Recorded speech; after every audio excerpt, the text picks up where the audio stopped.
Hey there again, this is Mr. Lassiter, and I'm here with you to talk a little bit about why we study history and why it's important. This is something that we're going to be talking about throughout the course, but also we have to learn how do we do history. So this is part one of a two-part video. In part two, you'll look more at the vocabulary and some of the things we do when actually talking about history. I want to start out with two kind of opposite statements that you might have heard before.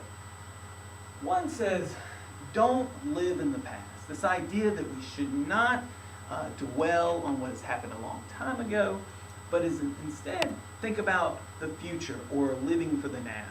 So we hear that one statement. It seems to be kind of anti-study of history. Don't live back there. Don't worry about what's happened. Then we hear another thing. Those who forget the past are doomed to repeat it. The idea that if you don't learn about the past or you don't know what's happened in the past, that we're going to repeat these same mistakes. So, which is it? We have a little stick man guy here, and he's not quite sure.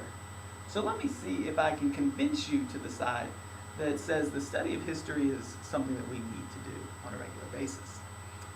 So, first of all, let me try to convince you by understanding that everything that we do day in and day out is reliant on something we've done before. Getting out of bed. We went to bed the night before. Brushing our teeth during the sleep. Our bacteria in our mouth cause our mouth to get funky. Coming to school. Well, that's the way it's been done again and again for generations. So everything that we do and everything that's done around the world, for example, what's happening in the Middle East, in Israel and Gaza, or how we are dealing with the Ebola outbreak in West Africa. We have historical precedent to help us fix some of the problems that we've seen. So understanding that, we have to keep in mind our history every single day. And in studying history, we can actually gain skills that'll help us do this in any field. So let me give you three good reasons, I think, for why we study history. First of all, let me start with analytical intelligence. Basically, what is important? If you see a news article and we have multiple news sources and we're trying to synthesize this information and decide, well, is Fox News right, or is MSNBC right, CNN right, or should we just all watch PBS? Well, we have to use our analytical reasoning to determine what the important things are coming out of those stories. So that's something that we have to discriminate against. And we're going to see in history exactly how we do this. Second of all, research skills. Where do I find the necessary information to help me reach my decision? Basically, where do I find the good information? And how do I get rid of all the other junk that seems to cloud people's judgment of history or understanding of history? How do I get down to the important stuff? And then lastly, if you can, and you come up with this great idea or great argument, that's wonderful. You've done an awesome job. But how do we convince other people of that? An idea to one person is good, but it can't be great unless you convince some other people.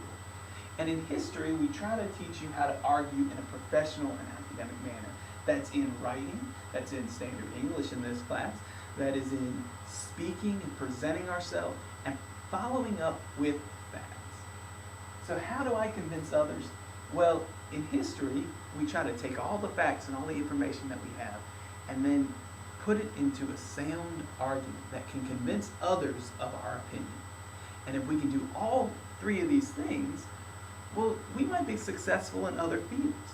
Whether you're looking at mathematics or engineering or English or science, you're going to have to do these things. You're going to have to use analytical reasoning. You're going to have to use your research skills. And most certainly, you're going to have to learn to argue in a professional and academic manner.